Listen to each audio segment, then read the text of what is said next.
wabarakatuh. Terima kasih. Ya.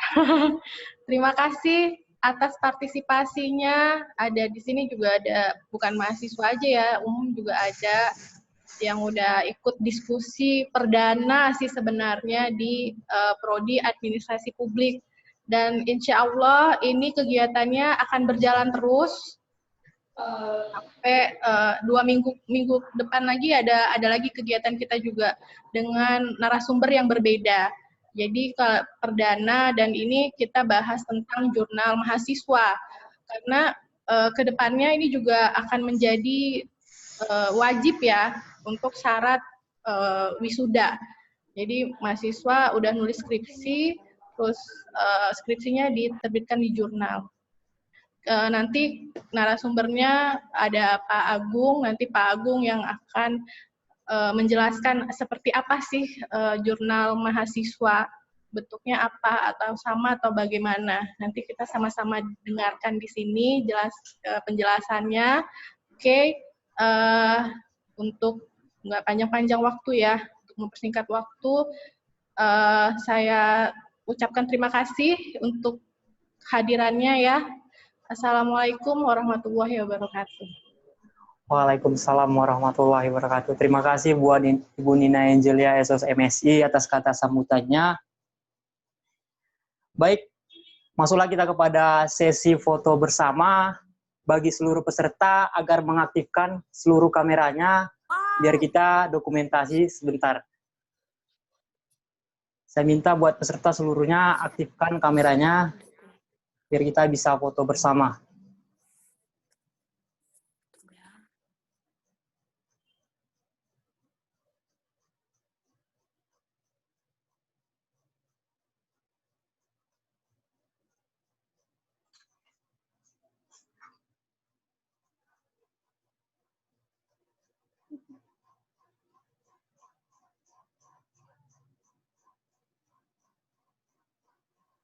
Sudah, Bu? Masih banyak nih yang belum aktif kameranya.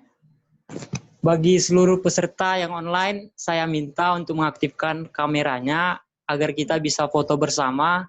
Karena katanya, tak kenal maka tak sayang. Mana tahu nanti saya bisa sayang ya kan? Taufik yang kasih aba-abanya Taufik. Baik buat teman-teman, saya harap semua sudah aktif kameranya ya. Biar saya kasih aba-aba. 1, jangan lupa senyum. 2, 3.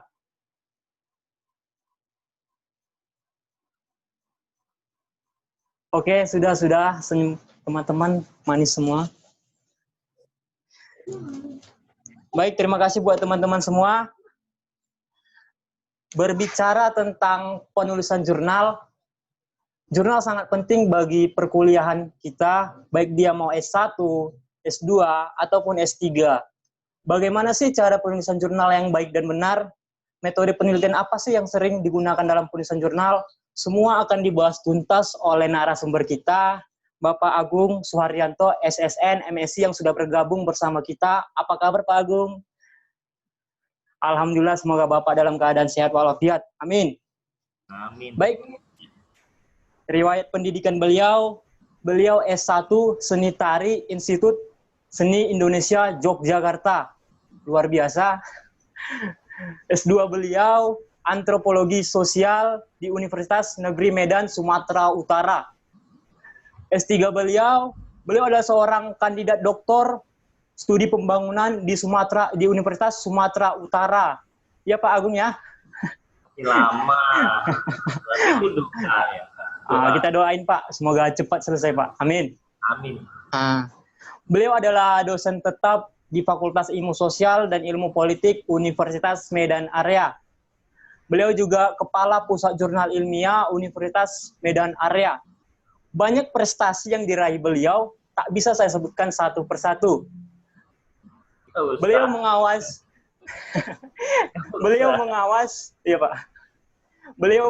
23 jurnal ilmiah Universitas Medan Area dan 21 jurnal Universitas Medan Area terakreditasi dikarenakan beliau.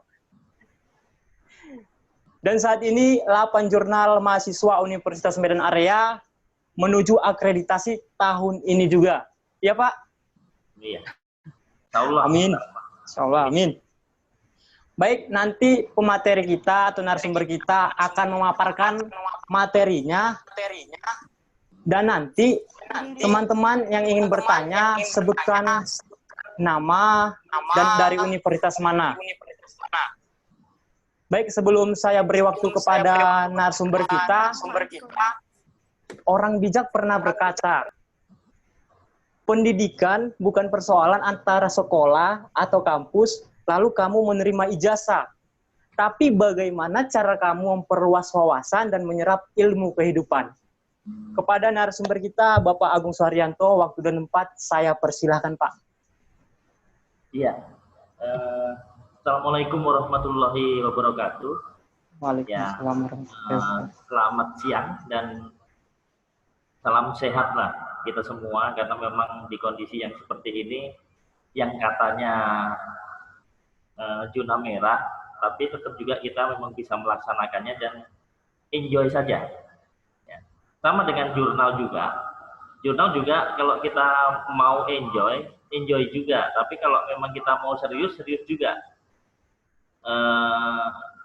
Saya mengelola jurnal paling tidak sudah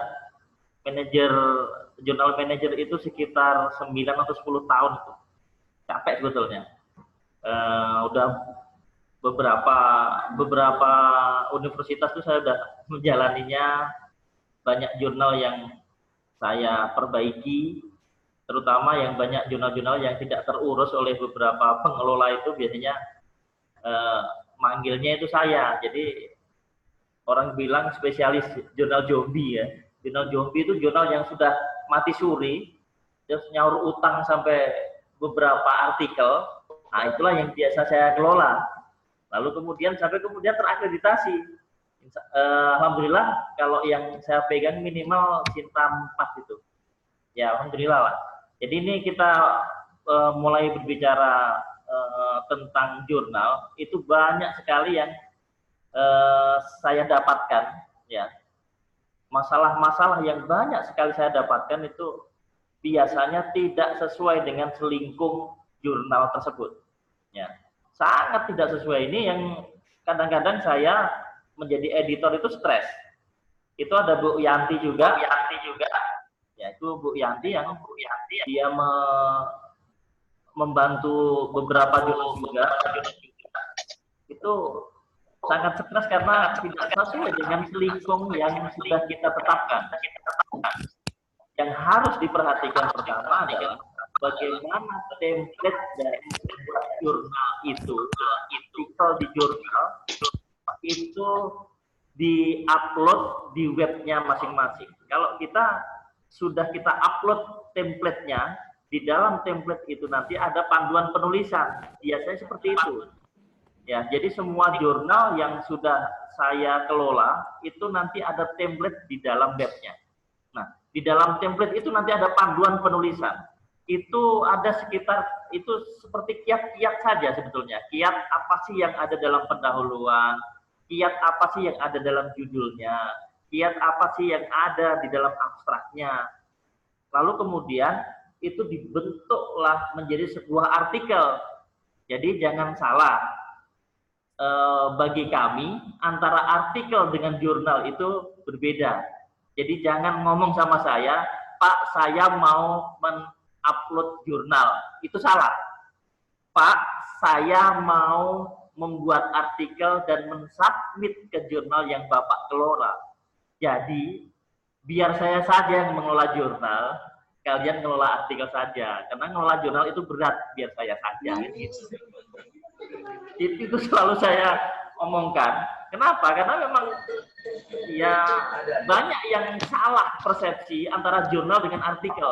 Maka harus yang ditetapkan adalah saya membuat artikel, Pak Agung yang mengelola jurnalnya, Bu Yanti yang mengelola jurnalnya, biar kami yang memanage jurnalnya, kalian yang mengupload artikel, gitu. Jadi kalau saya di sini membilangkan jurnal mahasiswa, itu nanti saya sempitkan bagaimana mengelola artikel mahasiswa. Nah, itu yang pas sebetulnya. Bukan mengelola jurnal, tetapi mengelola artikel. Biarlah kami yang mengelola jurnalnya. UMA yang menyediakan wadahnya untuk jurnal, kami semua yang mengelola jurnalnya, kemudian kalianlah yang nanti akan mengupload, mensubmit artikel. Makanya tadi saya membisikkan ke Bu Nina, untuk selanjutnya kita akan belajar bagaimana mensubmit artikel di jurnal. Itu penting, ya. Pentingnya adalah biasanya banyak yang salah di dalam mengupload artikel di jurnal, submit ya. Nah, ini ada beberapa panduan ya. Saya langsung saja. Sebetulnya tidak ada perbedaan artikel antara jurnal antara artikel mahasiswa dengan artikel dosen ya. Artikel penelitian, pengabdian itu sebetulnya singkatannya semua sama. Di Sinta itu adalah produk dari Indonesia untuk membuat apa? Membuat tingkatan berapa Sinta nilainya kita itu. Sinta tidak memandang apakah itu berasal dari jurnal mahasiswa ataukah jurnal prodi. Itu tidak ada. Jadi di sini kita ambil rata semua. Itu adalah artikel ilmiah. Artikel ilmiah yang nanti akan diupload di jurnal ilmiah. Tidak ada yang namanya artikel mahasiswa, tidak ada yang namanya artikel dosen. Ya, kita tetapkan ke situ saja, biar itu nanti sama. Mungkin nanti ada dosen yang ikut juga akan ngerti juga bagaimana mengelola artikel di dalam sebuah jurnal. Jadi walaupun ini tingkatannya untuk mahasiswa, tapi juga ini bisa untuk semuanya. Ya, itu yang perlu diperhatikan. Ini ada dua jurnal, ada dua artikel ya. Ini kita sebutkan. Kita ajarkan dulu, memahami dulu kita. Wah, bebek lah. Udah, Pak. Ya. Ini kita hanya memahami struktur umum sistematika penulisan untuk publikasi pada jurnal ilmiah, ya kan? Untuk publikasi jurnal ilmiah. Jadi kita memahami struktur artikel di dalam jurnal itu untuk kita publikasi ke jurnal ilmiah. Jadi di dalam jurnal ilmiah itu, di dalam artikel-artikel ilmiah nanti ada dua. Ya. Jangan. Ya, ada dua. Inilah dia. Yang satu itu artikel dari hasil penelitian. Ini biasanya yang pertama, ini dari skripsi. Ya, karena kita memang, karena mahasiswa kita kan ini kan untuk S1, jadi ini skripsi. Jadi banyak yang memang saya temui ketika membuat artikelnya di situ, itu tidak sesuai dengan 10 kriteria ini. Gitu. Jadi kalau skripsi nanti, seberapapun tebalnya dia 100 halaman kayak 150 halaman kayak 200 halaman itu harus dia inilah yang menjadi acuannya.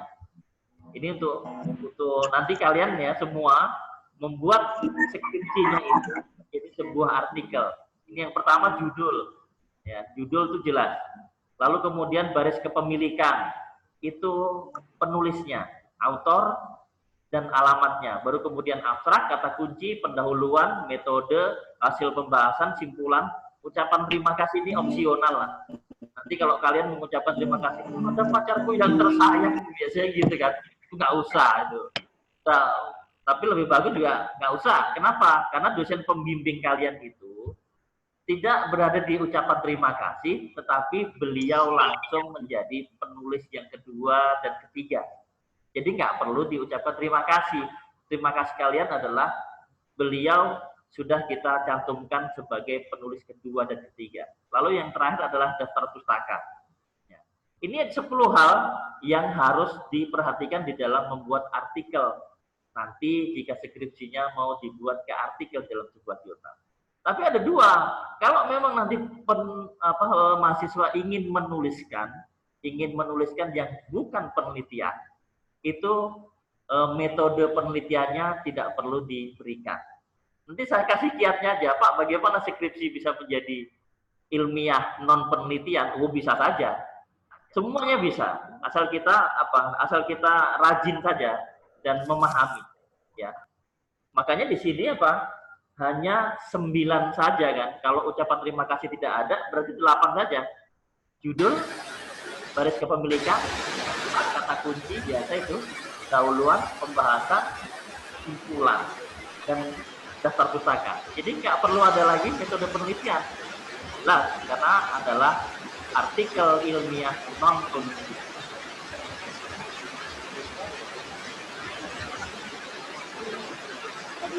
Ya, sedikit kayaknya ya. Ya, si Robin itu. Ya, oke. Jadi yang pertama itu dibilang artikel hasil penelitian itu dinamakan original.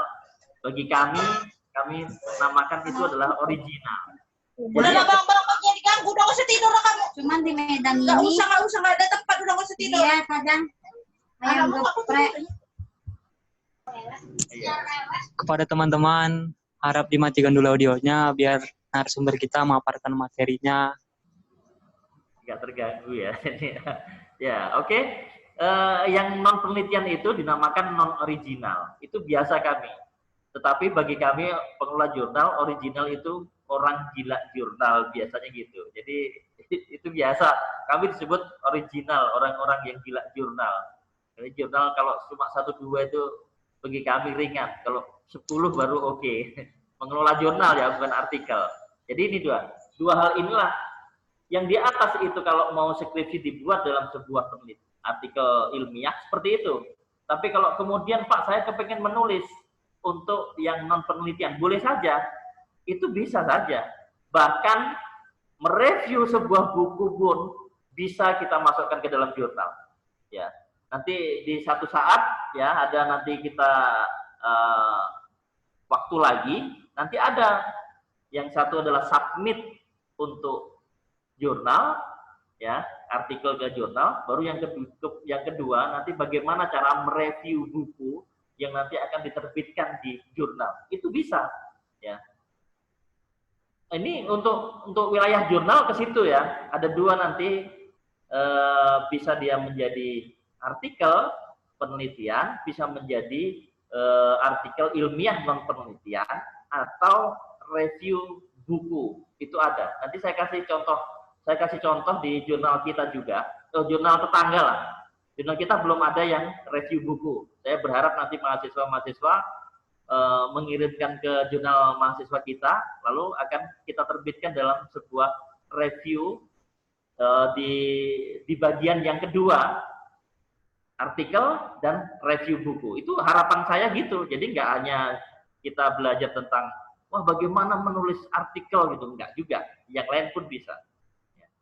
Oke, ini dia. Judul, ini yang biasa sangat kalau skripsi itu judulnya bisa 20 atau bahkan 30 kata. Ini kita harus penggal. Harus paling banyak 15 kata atau dia 13 atau 12 kata. Itu yang terjadi. Ya. Kenapa? Karena di dalam artikel ilmiah itu tidak banyak space-nya. Karena space tidak banyak, judul itu pun harus lebih singkat, lebih bagus. Judul lebih singkat, lebih bagus. 10 kata itu pun bisa. Kenapa? Karena lokasi itu tidak perlu disebutkan di dalam judul. Karena lokasi sudah masuk otomatis di dalam abstrak. Ya. Jadi nggak perlu lagi judul ada lokasinya. Misalnya penggunaan media sosial handphone di kalangan mahasiswa ilmu komunikasi visipol UMA gitu. Nggak perlu lagi ilmu komunikasi visipol UMA karena dia akan masuk dia di abstrak. Maka dampak misalnya dampak penggunaan handphone di kalangan mahasiswa titik. Udah bagus sekali itu ya. Udah berapa kata? Nggak sampai itu udah 15 kata. Kita udah ini kan ya, udah bisa memprediksi itu. Tapi kalau ditambahi dia lokasinya, itu nanti menjadi kurang pas. Terlalu bertele-tele. Kita nggak mau. Jurnal itu tembak langsung. BTL, batak tembak langsung. Sikat habis gitu. Hajar atau gas saja. itu maunya seperti itu. Maka judul dibuat singkat itu hindari kata penghubung. Kata penghubungnya itu apa? Dari, kemudian, yang, lalu, setelah itu kata penghubung nggak perlu ya. Penyebutan objek nanti juga nggak perlu juga. Atau tempat atau bahan penelitian sangat terperinci itu nggak bisa dengan judul yang ringkas saja. Judul mengandung kunci-kunci dari topik yang diteliti, iya. Maka tidak perlu judulnya itu, Pak. Judul kami kok nggak sama dengan deskripsinya. Ya, memang di jurnal di artikel banyak. Lalu yang terakhir ini hindari penggunaan singkatan rujukan. Itu kalau ada ke situ biasanya saya review, saya coret aja. Oh, jangan ada singkatan, rumusan, rujukan, jangan ada lokasi, biasanya seperti itu. Itu menjadi bagian dari review. Ya, ini judul. Judul kalau bisa yang bombastis, yang bombastis, yang harus apa? Harus bisa menarik orang untuk membaca terus apa ini kan gitu. Jadi kalau judul biasa-biasa saja ya seperti kita aja lah, biasa-biasa aja, jadi nggak ada yang tertarik. Nah, ini abstrak. Abstrak ini hampir sama dengan skripsi, tapi kalian harus mengerti juga bahwa abstrak di sini nanti akan kamu belajar bagaimana membuat abstrak yang baik di dalam skripsi. Di skripsi itu panjang-panjang sekali kan, saya sampai senyum-senyum saja, nggak usah. Abstrak itu 150 sampai 200 kata, 200 kata dia banyak sekali. 150 aja udah banyak sekali.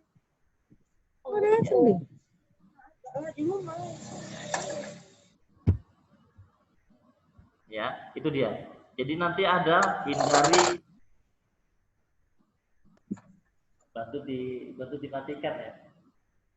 Nggak, karena apa? Agak terganggu juga karena ada yang menghidupkan soundnya. Oke? Ini abstrak. Abstrak 150 sampai 200 kata. Nah, apa isi dari abstrak itu? Ya, isi dari abstrak itu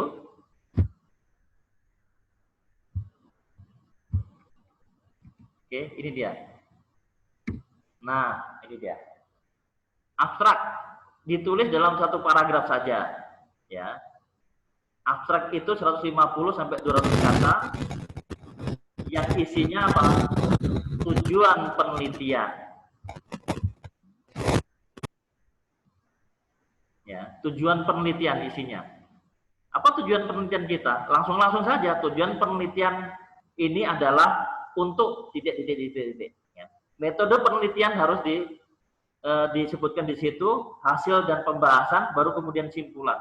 Itu 2, 3, 4. 4 hal ini sajalah yang ditulis di dalam sebuah abstrak. Jangan ada ringkasan-ringkasan yang lain. Semakin sedikit abstrak itu semakin bagus sebetulnya. Semakin ringkas semakin bagus, bukan semakin sedikit ya. Semakin ringkas tetapi apa? 4 unsur itu yang harus ada di dalam sebuah abstrak. Tujuan penelitian, metode penelitian, hasil dan pembahasan atau hasil dari penelitian itu, baru kemudian simpulan sedikit saja. Nah, ini ada beberapa yang entah apa ditulisnya di situ. Oh, penggunaan handphone yang selama ini dipakai oleh mahasiswa itu sangat, ya nggak usah dulu. Jelas yang langsung ini. Ini dia ada satu contoh saja. Kalimat pertama dalam artikel itu biasanya, artikel atau tulisan ini bertujuan untuk. Jelas itu tujuannya. Nah, kemudian apa setelah tujuannya? Masalah yang difokuskan pada titik-titik, kan gitu. Guna mendekati masalah, dipergunakan acuan teori dari siapa teorinya. Kemudian metode penelitiannya, data dikumpulkan melalui analisis secara kualitatif.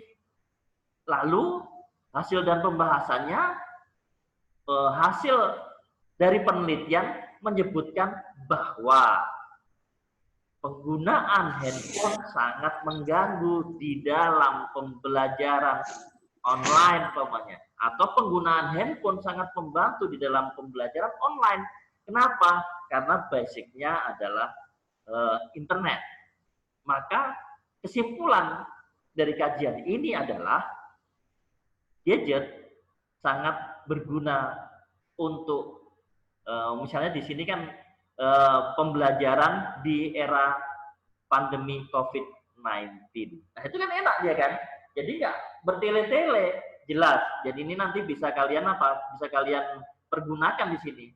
Artikel, tapi kalau nanti di skripsi, ya skripsi ini bertujuan untuk gitu kan.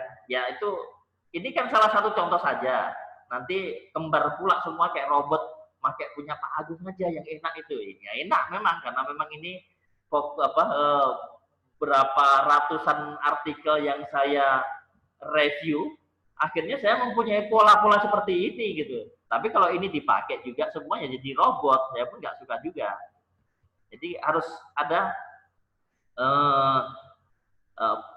harus kreatif lah. Nggak harus seperti itu, tetapi yang ada adalah 4 hal itu tadi, tujuan jelas, ya. Baru kemudian metode penelitian, yang ketiga adalah hasil pembahasan, yang keempat adalah simpulan. Itu sudah pas. Nah, kata kunci itu jangan terlalu panjang-panjang deh gitu. 3 sampai 5 kata atau kelompok kata. Gadget, mahasiswa, pandemi COVID-19. Kenapa? Karena pandemi COVID-19 itu menjadi suku kata atau kelompok kata. Bisa. Udah selesai itu. Pembelajaran online. Udah. Gadget, mahasiswa, pandemi COVID-19, pembelajaran online. Itu udah cukup untuk menjadi apa? Kata kunci. Oke, lalu di sini nanti antara kata kunci dipisahkan koma. Di kata kunci juga jangan ada singkatan dan hindari banyak kata penghubung. Jangan ada kata penghubung dan jangan ada singkatan. Itu yang jelas. Jadi mirip dengan judul dia. Nah, ini dia. Yang berikutnya adalah pendahuluan. Jadi dalam pendahuluan itu, ya, misalnya kita melihat, kita mengambil dari skripsi, itu hilangkan saja latar belakang masalah yang ada subjudulnya itu, hilang. Lalu kemudian ada rumusan masalah, hilangkan, hapus. Tujuan penelitian, hapus. Biasanya setelah itu apa? Fungsinya itu, hapus semua. Karena apa? Itu sudah ada di abstrak semua. Maka di pendahuluan itu, dia langsung dalam dalam beberapa paragraf saja, nggak boleh ada sub-subjudulnya. Itu yang harus diingatkan. Kenapa? Karena kalian biasanya banyak itu di situ masih ada apa? Latar belakang masalah masih ditulis. Baru kemudian permasalahan masih ditulis. Tujuan penelitian ditulis. Tujuan penelitian ditulis. Permasalahan ditulis. Jadi nggak usah lagi itu. Hapus saja, kipas saja, habiskan saja sehingga full di situ adalah pendahuluan saja. Gitu. Jadi tujuannya di mana, Pak? Tujuannya udah ada di abstrak. Tapi kalau memang mau ditampilkan saja terakhir tujuannya saja. Jadi melihat dari latar belakang tersebut, artikel ini menyajikan atau membahas tentang. Udah selesai itu tujuan, diakhiri itu saja. Jadi harus ada akhiran. Kenapa? Karena pendahuluan maka ditutup dengan akhiran. Itu dia. Nah, bagaimana cara mensitasi? Rujukan. Jadi kalau rujukan di dalam jurnal itu, dia hanya nama belakang dan tahun, tidak perlu ada halaman. Berarti berbeda dengan skripsi, Pak. Iya. Di jurnal itu memang kita buat yang sederhana. Apa sederhananya? Karena kita menggunakan APA style. APA style itu adalah sitasi, bentuk sitasi dari bagaimana nanti setelah sitasi ada di sitasinya itu bagaimana cara-caranya, hanya dengan nama belakang dan tahun saja, tidak perlu. Misalnya nama saya lah, Agung Suharyanto. Berarti apa? Suharyanto, koma, tahun berapa? 2019. Gitu saja. Misalnya Delvi Windrayani. Berarti cuma Windrayani saja, koma, tahun 2020.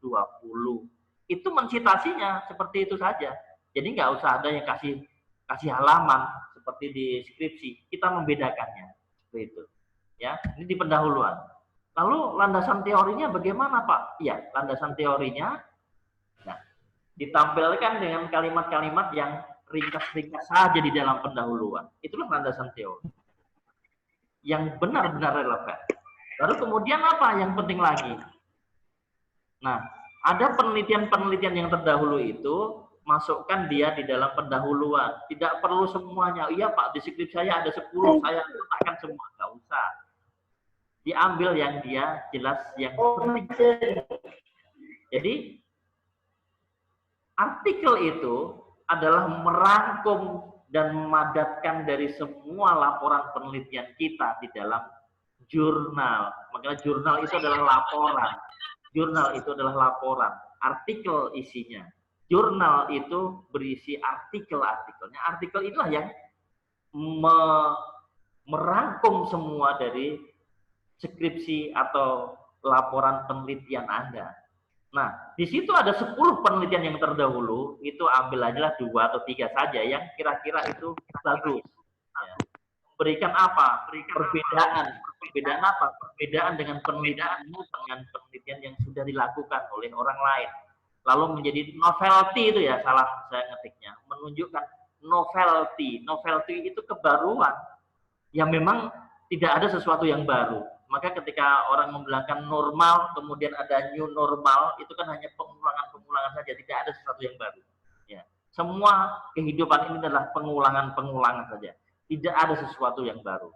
Perubahan itu sebetulnya yang menjadi sebuah kebaruan. Jadi kalau nggak ada perubahan, nggak ada yang baru.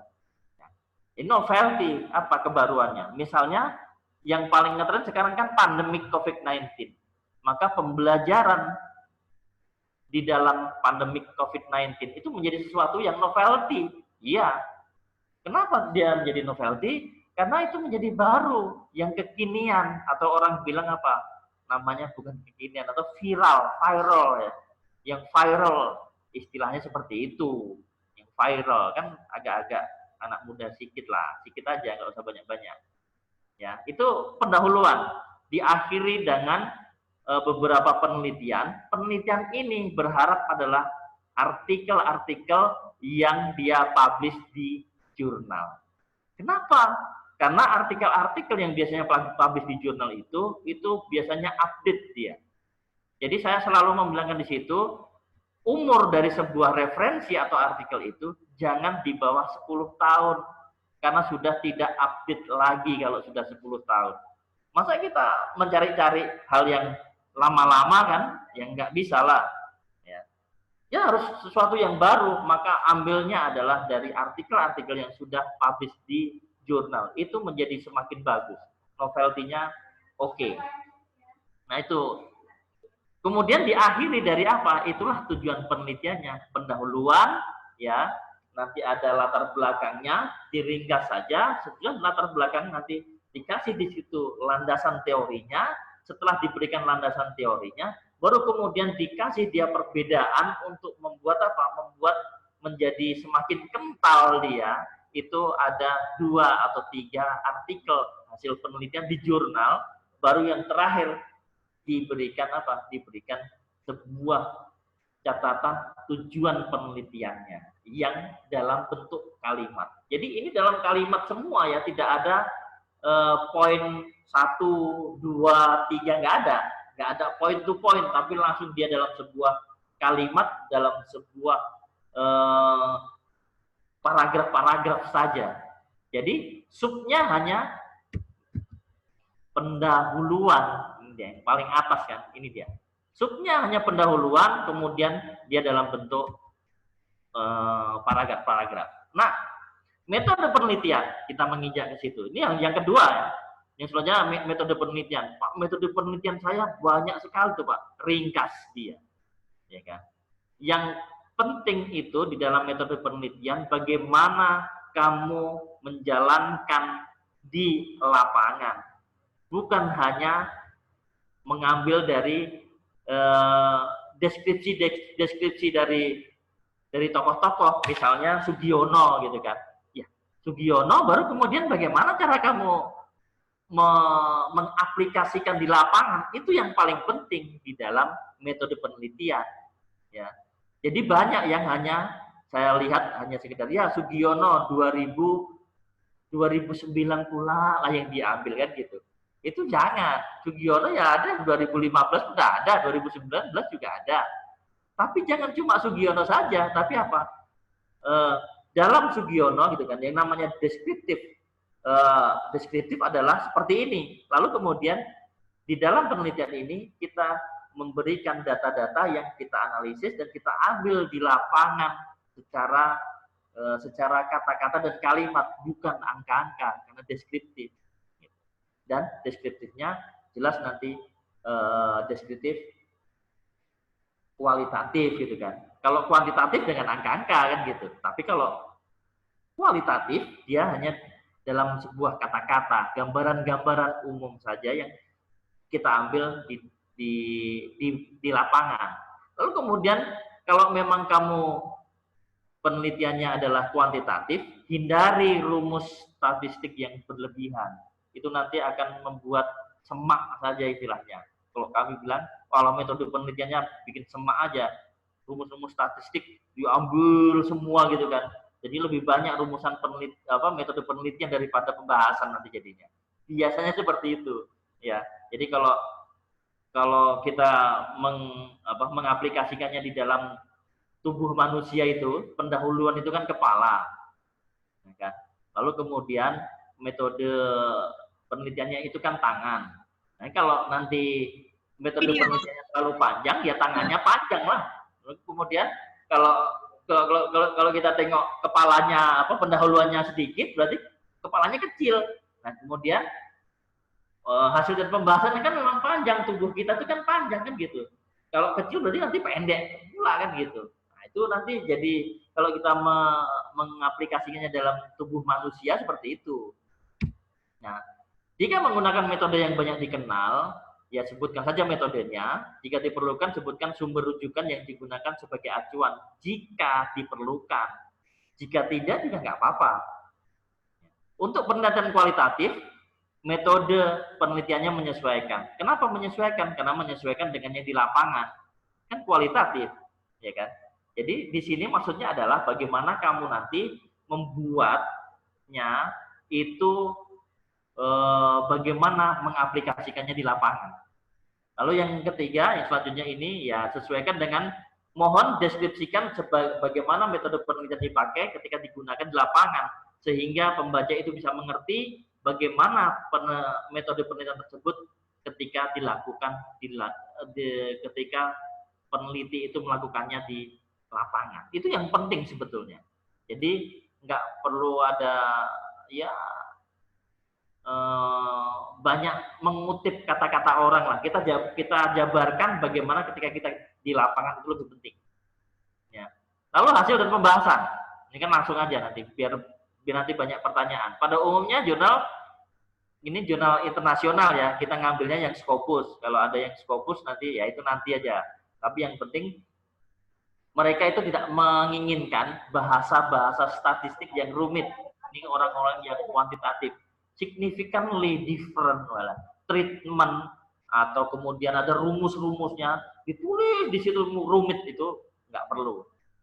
Hindari copy paste, biasanya softwarenya ya kan sekarang ada software in vivo dan lain-lain kan, itu lebih rumit lagi. Tapi kalau kalian kan softwarenya ya paling sedikit aja lah. Kalau software kalian apa paling kan nggak banyak ya. Lalu kemudian hindari copy paste, dari tabel. Lalu tabel menggunakan tabel terbuka. Tabel terbuka itu hanya garis horizontal saja, vertikalnya dihilangkan. Ya, vertikal dihilangkan. Nanti ada contohnya. Materi pembahasan mengupas hasil yang didapat sesuai hipotesis atau tidak dan mengemukakan argumentasinya. Sebetulnya di hasil pembahasan itu. Tapi yang penting ya di hasil pembahasan itu yang tujuan-tujuan kita tadi ada di abstrak itu masukkan dia di hasil dan pembahasan. Misalnya kalau tujuan penelitiannya ada 3, di hasil pembahasannya juga nanti ada 3 subbab dia. Misalnya tadi, ya kita lanjutkan saja tadi kan, penelitian ini untuk mendefinisikan pembelajaran online di masa pandemi. Apa temuan-temuannya? Tujuannya apa? Tujuannya yang jelas adalah pembelajaran secara online. Itu menjadi tujuan yang pertama. Lalu tujuan pertama itu menjadi subbab yang pertama dari hasil dan pembahasan. Pembelajaran online. Baru kemudian pembelajaran online di pandemik COVID-19. Jelas. Lalu kamu ceritakan di situ bagaimana di subbab 2 itu pembelajaran online yang dipergunakan oleh dosen-dosen UMA atau oleh dosen-dosen yang lain di universitas yang lain yang sedang digunakan sekarang ini. Baru yang terakhir adalah dampaknya apa sih pembelajaran online di dalam COVID-19. Jadi ada 3. Tujuannya di abstrak itu 3, hasil dan pembahasannya juga 3. Nanti muncul di simpulan juga 3 lagi kan gitu. Jangan hasilnya di abstrak itu tujuan penelitiannya 2, lah kok hasil dan pembahasannya ada 4. Yang 2 lagi dari mana kan gitu kan. Oh itu temuan penelitian Pak. Kalau temuan penelitian kemudian dinaikkan dia ke abstrak lagi menjadi tujuannya ada 3. Ada 4 dia ditambahi 2. Kenapa? Ada temuan penelitian di situ. Itu yang menjadi bagus sebetulnya. Jadi jangan takut bahwa abstrak itu bisa berubah ketika kita berproses untuk menemukan hasil pembahasan di lapangan. Itu nggak masalah bagi kami orang antropologi, nggak masalah seperti itu menjadi lebih bagus gitu. Jadi apa? Bahwa penelitian-penelitian yang kualitatif sifatnya itu menjadi sangat adaptif dia, tidak menjadi robot sekali gitu loh. Jadi wah ini nggak bisa, ini nggak bisa. Ya kalau gagal penelitiannya di lapangan, ya kita tuliskan aja gagal, nggak masalah. Itu bagi kami yang orang kualitatif, apalagi yang kami orang antropologi seperti itu. Ya, tapi yang jelas kalau ada nanti temuan penelitian, rubah lagi abstraknya, nggak masalah, menjadi lebih bagus itu. Lalu di sini pengutipan rujukan itu jangan kutipan-kutipan langsung kalau bisa, tapi dia diparafris. Parafris itu disingkat saja, tapi yang jelas nanti ditunjukkan di situ kutipannya di mana. Tidak menggunakan kalimat yang sama. Kenapa? Kalau kita nanti mencek di plagiarisme checker atau Turnitin ya, itu nanti akan kena tanda merah. Ya, tanda merah. Tapi biasanya stabilonya kuning itu. Kalau di plagiarisme checker itu stabilonya kuning, tapi kalau di Turnitin itu bermacam-macam warna. Ya, itu sebetulnya bukan plagiarisme ya, tapi similarity, kesamaan kalimat. Jadi banyak orang yang nggak ngerti padahal itu adalah apa kalimat-kalimat yang sama nanti akan ditandai. Di jurnal kita berapa maksimalnya adalah 20% saja. Kalau 21% harus diparafris gitu. Kumpulan penelitian sejenis dapat dirujuk secara berkelompok. Nah, ini ada 2. Jadi di hasil pembahasan ya, tadi kan ada di pendahuluan penelitian-penelitian yang lalu. Bisa juga nanti diulang di situ ya, beberapa yang sudah ada penelitiannya bisa dimasukkan ke situ juga. Kenapa? Karena itu nanti akan menjadi penting. Menjadi penting bagaimana pentingnya itu? Bahwa di dalam sebuah jurnal artikel yang di jurnal itu harus 80% adalah artikel-artikel yang sudah publish secara online di jurnal yang terpublish. 80% loh. Berarti kalau 15 daftar pustakanya, berarti sekitar 10 artikel lah yang menjadi daftar pustaka di situ. Yang 5 apa? Yang 5 hanya buku-buku saja gitu. Yang penting adalah artikel-artikel yang sudah dirujuk atau sudah online. Ya. Ini hasil pembahasannya masih ini sama saja, ya, sama saja. Yang penting yang tadi keterangan grafik dan gambar itu diletakkan di bawah keterangannya. Kamu harus memilih antara grafik atau gambar. Jangan dua-duanya atau bercampur, yang gambar satu, grafik dua, nggak boleh. Tetapkan saja kalau grafik, kalau gambar. Ya. Jangan mengulang menulis angka-angka yang telah tercantum dalam tabel di dalam teks pembahasan. Jika akan menekankan hasil yang diperoleh, sebaiknya sajikan dalam bentuk lain, misalnya persentasenya. Untuk menunjukkan angka, rujuk saja tabel yang membuat angka tersebut. Jangan membuat tabel yang di bawah ini, itu nggak boleh. Ya. Atau gambar yang di atas mana? Tunjukkan saja kalau memang gambar satu, seperti yang ditunjukkan dalam gambar satu. Selesai. Jangan gambar di atas mana, nanti di atas apa?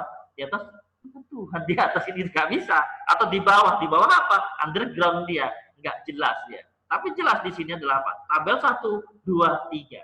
Itu harus dibiasakan seperti itu. Simpulan itu nanti dia hasil dari pembahasan. Misalnya tadi, simpulannya kita kan tadi ada tujuannya 4. Jadinya. Atau 3 aja lah, tujuannya 3. Ini kemudian dijadikan satu paragraf saja, bahwa pembelajaran yang dilakukan secara online di masa pandemik ini bisa berupa WhatsApp, atau Google Classroom, atau Meet, atau CloudX, gitu kan bisa. Itulah dia temuan pertama. Ya, tujuan pertama sudah terjawab. Tujuan kedua, pandemik COVID-19 itu seperti apa sehingga merubah? Ya, mau semua terubah oleh adanya pandemik COVID-19, karena kelas yang biasanya bertatapan langsung sekarang hanya dibatasi oleh layar handphone atau Android atau layar komputer. Itu menjadi temuannya yang kedua. Yang ketiga, dampaknya apa yang terjadi? Ya, pembelajaran memang tersampaikan sampai full, tetapi kan ada dampak-dampak yang lain yang membuat kita menjadi apa? Itu kan banyak itu. Jadinya apa? Bosan karena nggak bertatapan langsung. Apalagi saya kan S1-nya seni tari. Seni tari kan orang yang selalu pertunjukan kan. Saya kalau nggak ditonton mahasiswa nggak enak rasanya. Kayak gini mana enak saya, orang nggak ada yang nonton. Ngomong sendiri gitu kan. Nggak tahu apakah mahasiswanya ngantuk atau mahasiswanya nggak ada, itu kan nggak ngerti kita. Tapi kalau kita bertatapan langsung, lebih enak, saya rasa kan. Lebih enak lagi, kenapa? Saya melihat ekspresi kalian juga melihat ekspresi saya gitu kan. Itu lebih enak. Saya pun melihat anak-anak itu, oh ngantuk dia, itu saya godain gitu kan. Wih, jangan ngantuk, wih. Gitu. Pakai wih pula kan gitu kan. Itu dia. Itu simpulannya kan udah jelas jadi, ada 3. Jadi di abstrak ada 3, kemudian di hasil dan pembahasan ada 3, di simpulan pun ada 3. Itulah udah pas benang merahnya. Gitu. Jadi jangan ditambah-tambahkan. Sebetulnya skripsi gitu juga kan. Cuma kalian kan kadang-kadang bingung juga ya. Saya sering menemui itu kan gitu. Nah, yang terakhir daftar pustaka. Daftar pustaka kita itu kita ambil dari APA Style. Nah, nanti ya kalau yang sekarang masih semester 1, semester 2 itu nanti akan mendapatkan yang namanya Mendeley, bagaimana cara membuat daftar pustaka dengan pengutipan dari manajemen tools manajemen yang ada di dunia. Satu Mendeley biasanya pakai itu, ada yang pakai Zotero, ada yang pakai EndNote. Nah, di sini yang akan kita arahkan nanti itu memakai Mendeley. Jadi kita nanti akan terbiasa memakai Mendeley, itu nanti akan berguna sekali. Apa yang berguna? Nggak perlu kita menuliskan daftar pustaka lagi. Saya sekarang udah menggunakan Mendeley, saya udah enak kali rasanya. Nggak perlu membuat daftar pustaka. Dulu saya udah stres tuh. Kalau udah membuat artikel, kemudian membuat daftar pustaka, itu yang paling saya istilahnya menjemukan itu kalau membuat daftar pustaka. Tapi ketika saya sudah memakai Mendeley sekarang ini udah otomatis nanti daftar pustakanya pun sudah tampil dia di belakang paling akhir. Itu seperti itu. Jadi nanti kita akan kalau memang ada kesempatan diberikan, kita akan memberikan pelatihan Mendeley, kita nanti akan memberikan bagaimana submit di jurnal di jurnal-jurnal yang sudah kita kelola. Nah, udah terakhir kan? Berarti terima kasih. Jadi nanti kalau memang ada pertanyaan, ini saya yakin akan banyak pertanyaan. Kenapa? Karena dari 150 halaman kok dia bisa menjadi 15 halaman saja di dalam artikel. Itu kan kayaknya nggak mungkin lah Pak. Ya mungkin saja kalau kita memang mencermati itu dan kemudian kita sangat ya apa mau menyelesaikan tantangan-tantangan itu. Jadi 150 halaman menjadi 15 halaman itu kan luar biasa itu. Bagaimana cara menyempitkan itu kan. Jadi kalau saya dibilang orang yang sangat menyederhanakan suasana itu Pak Agung. Kenapa? Dari 150 halaman menjadi 15 halaman itu kan dia selalu apa? Selalu menyederhanakan masalah. Iya, ngapain kalau kita bisa menggampang apa kita mudahkan, ngapain harus dipersulit kalau saya gitu sih. Ya, saya rasa itu dulu. Saya serahkan kepada moderator. Jadi saya main cepat aja. Ya, terima kasih. Silakan moderator. Baik, luar biasa materi yang disampaikan oleh narasumber kita Bapak Agung Suharyanto, SSN MSI. Isinya daging semua ya Pak ya, ilmu semua. Ya Pak, bagi teman-teman semua yang ingin bertanya, sebutkan nama dan universitas mana. Sebelum teman-teman bertanya, saya dulu nih mau bertanya sama Pak Agung nih. Boleh, langsung aja. Baik Pak Agung, biasanya nih Pak, di dalam penulisan karya tulis ilmiah, kendala yang sering terjadi itu apa aja sih Pak? Kendala. Nah, iya, Pak. Kalau kendalanya yang terjadi malas itu biasanya. Kendala yang pertama adalah malas. Itu memang jelas. Makanya harus apa? Harus melawan kemalasan itu. Kalau cuma satu artikel nggak apa-apa, dia saya hadapi itu bisa sampai ratusan artikel di dalam penerbitan. Karena ada 10 jurnal yang saya pegang sendiri. Di dalam 10 jurnal itu ada 10 artikel kan. Di dalam 10 artikel itu, kalau dikalikan dengan 10 kan ada 100. Maka paling tidak dalam satu semester itu saya mengelola 100 artikel per reviewnya. Nah, malas itulah yang harus kita singkirkan. Yang kedua, bagaimana kita terbiasa untuk menulis dan membaca. Macam mana kita bisa membuat tulisan kalau kita tidak pernah membaca?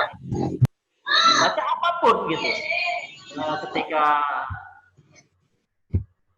ya, saya sambil mengemutkan juga ini ya kan banyak yang berisik. Jadi kalau kita tidak pernah membaca, nggak bisa lah kita kemudian menulis kan gitu.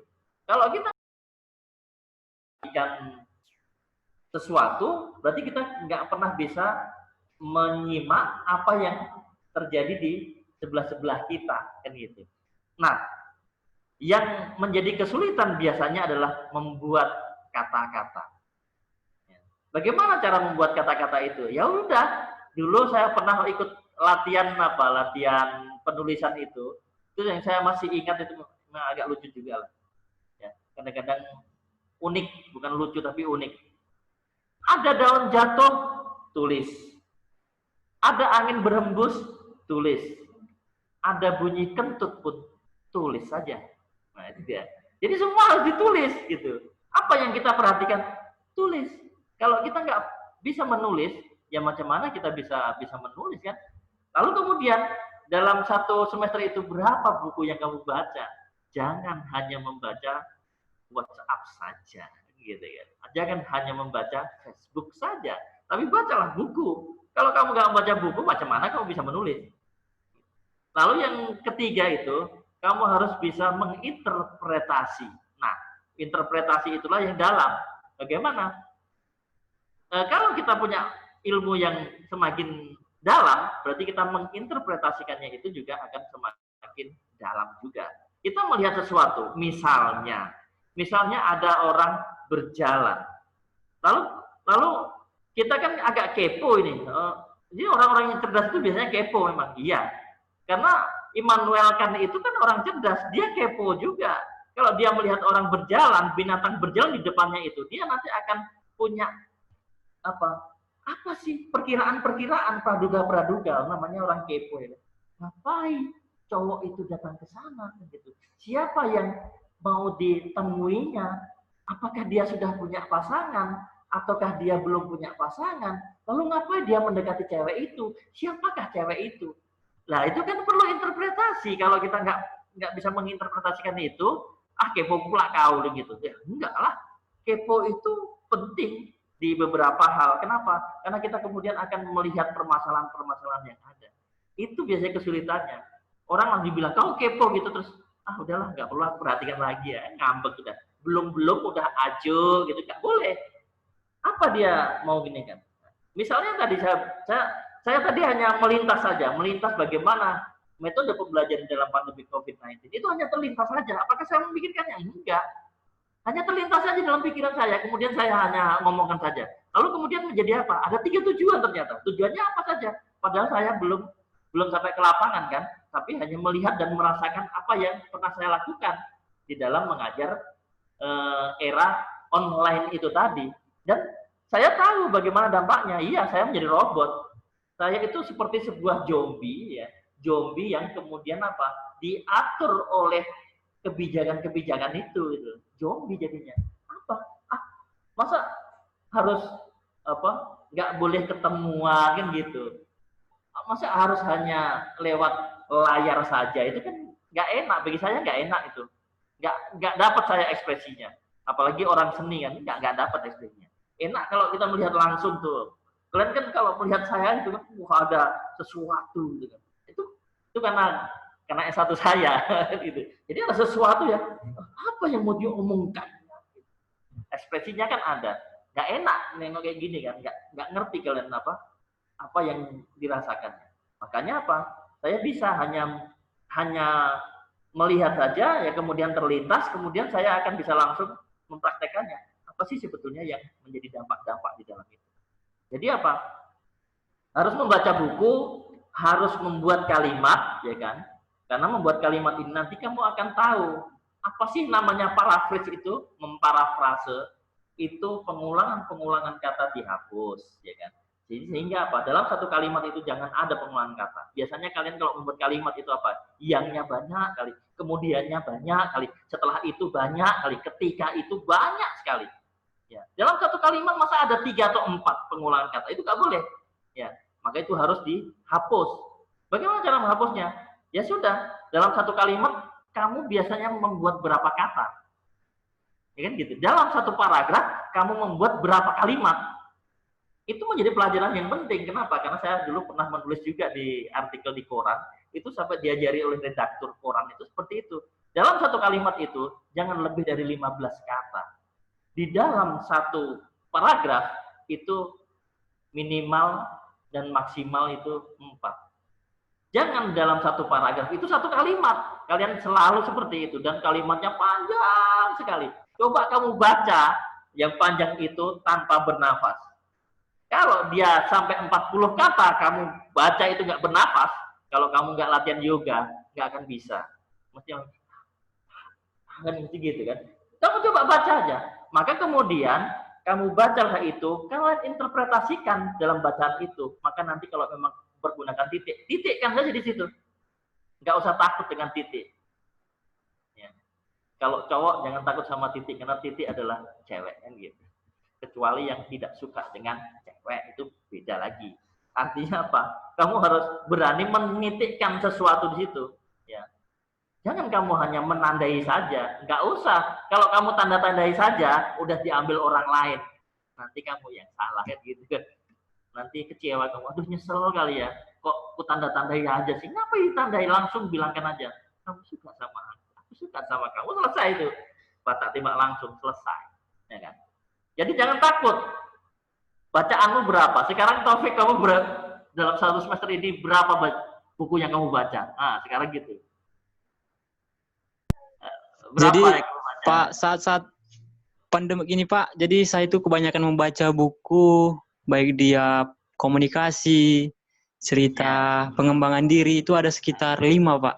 Nah, udah bagus itu dalam 1 bulan itu, dalam 1 bulan udah 5, itu udah bagus gitu. dalam satu semester, kemudian kamu punya kartu perpustakaan itu habis dalam satu semester. Bisa nggak? Gitu. Saya bisa. Saya punya kartu perpustakaan dalam satu semester itu habis. Kayak mana saya baca nggak ngerti juga gitu. Yang lain enggak, saya udah habis gitu dulu waktu S1. Saya penari tapi membaca buku kan gitu. Bacaan-bacaan itulah yang nanti akan mereduksi pikiran-pikiran kalian, kemudian mengeluarkan ide-ide yang ada untuk melihat sesuatu. Kalau kamu nggak membaca, kamu nggak akan punya ilmu kan gitu. Itu menjadi kesulitan memang. Kalau mau menulis, ya baca buku.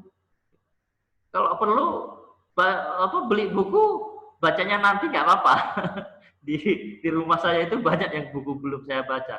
Saking banyaknya saya beli, jadi belum saya baca gitu. Nah, apa lagi kira-kira?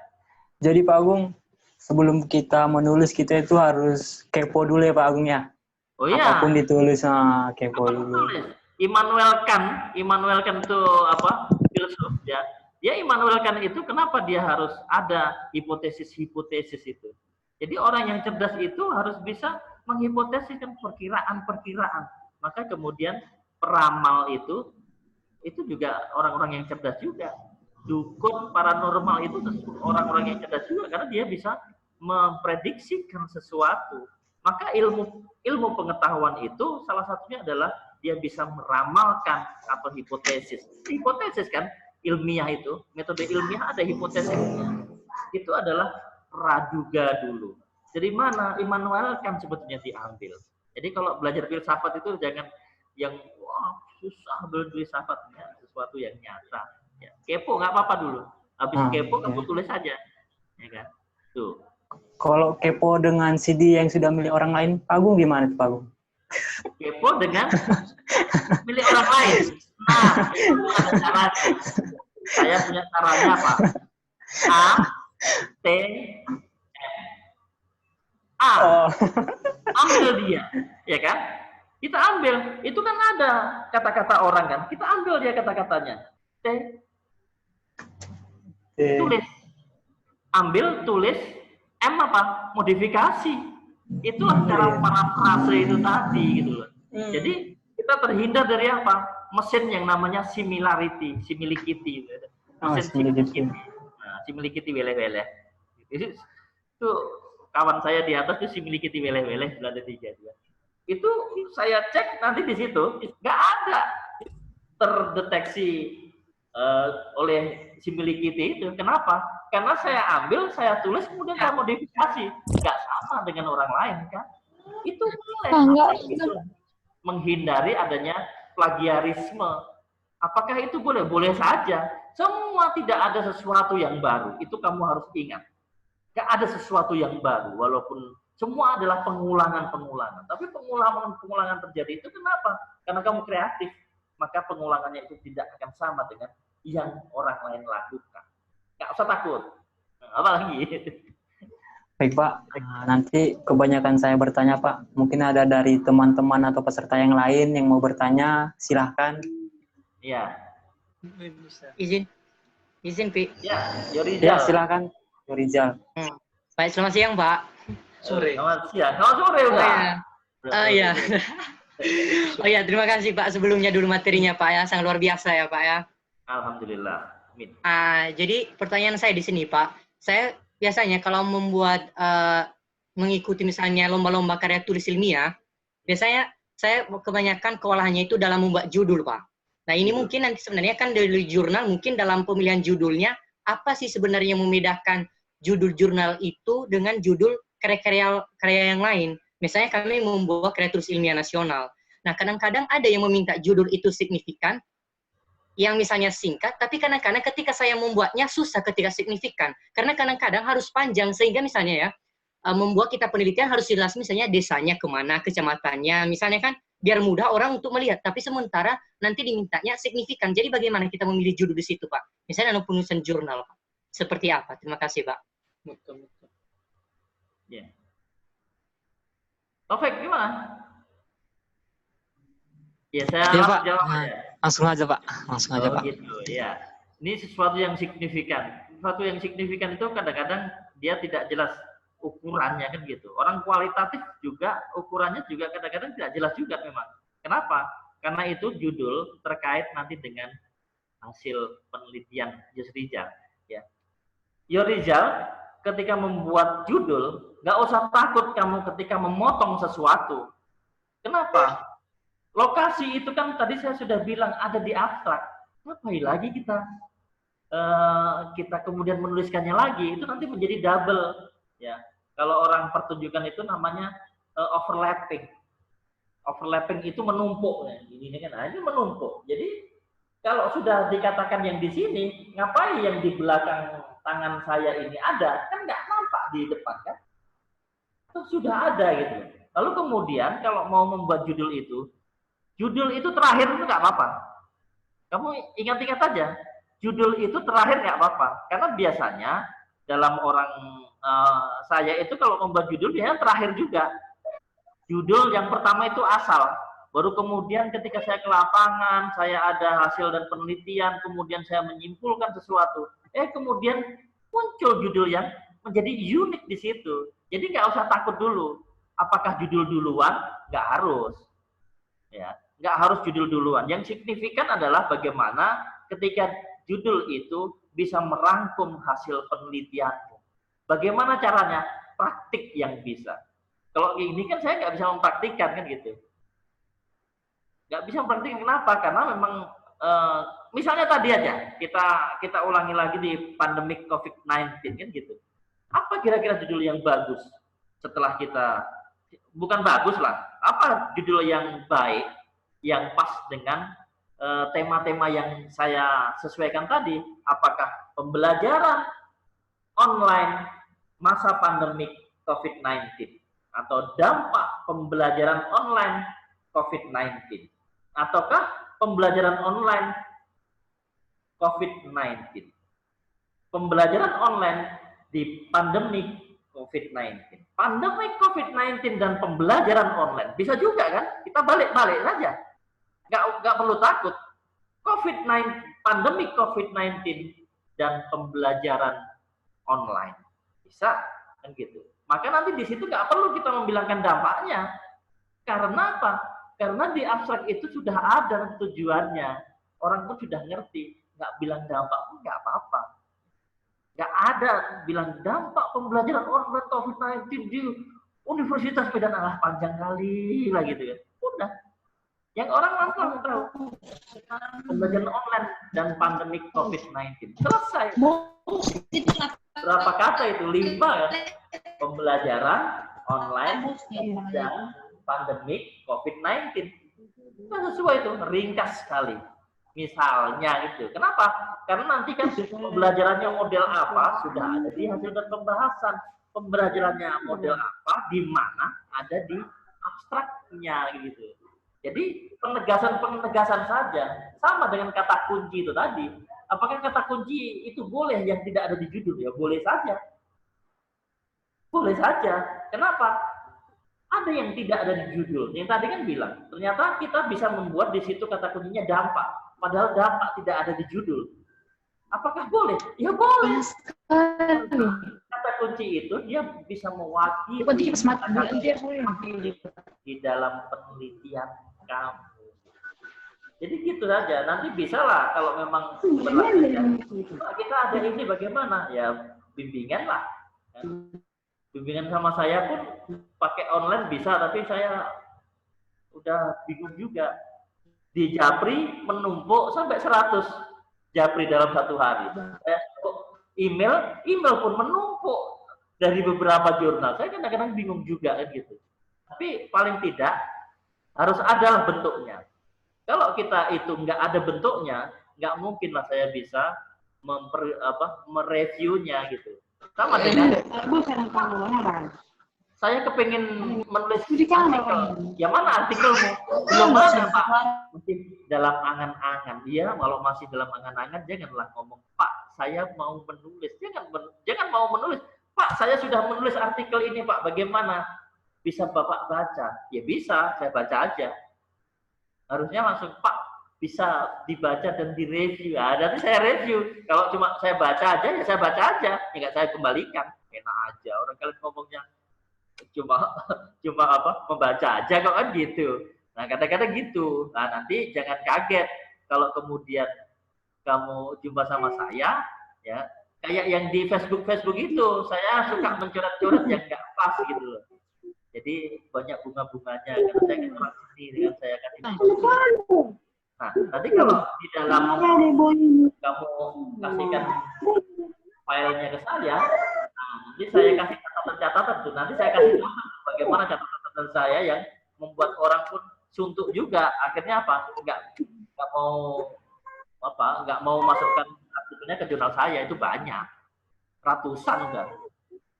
Dalam satu semester ini udah ratusan kan gitu.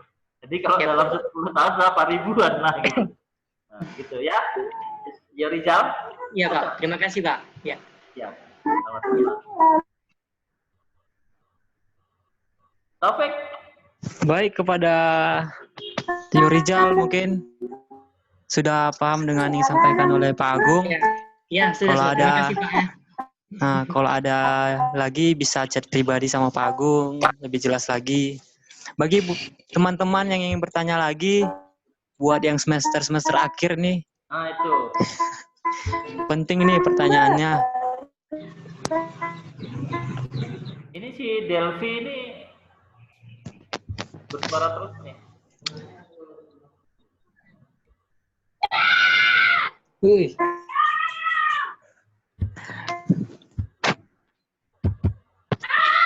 Nah, ada lagi, atau saya kasihkan contoh ya. Saya kasihkan contoh lah. Ini kalau contoh banyak. Nah ini, bentar ya, saya ini kan share dulu.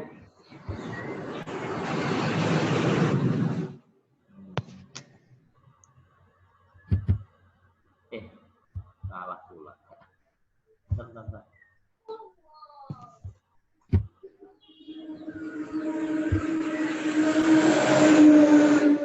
Muncul Pak. Oh iya ada.